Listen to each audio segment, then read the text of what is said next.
Hi everyone! Chef Jade here to bring you another cooking tutorial for a kitchen basic. Peeling and chopping garlic.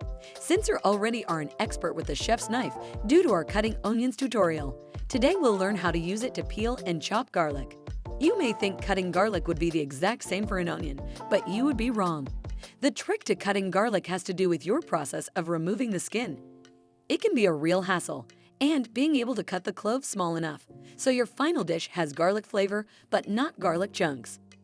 Now if I convinced you that this skill is necessary, which it is if you want to be an amateur Gordon Ramsay, then check out my step-by-step.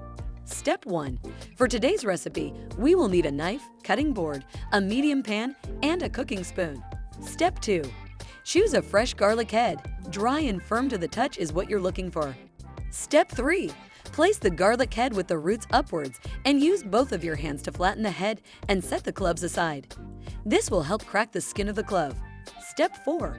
To peel each clove you must do the same movement, but instead of using your hands, you must use a knife to flatten every clove and break down the skin. Step 5. The skin must be loose by now, and you should peel it using your knife or your fingers easily. Step 6. After peeling every clove, let's chop it. Step 7. Cut every clove in half and again, use your knife to flatten them against our cutting table.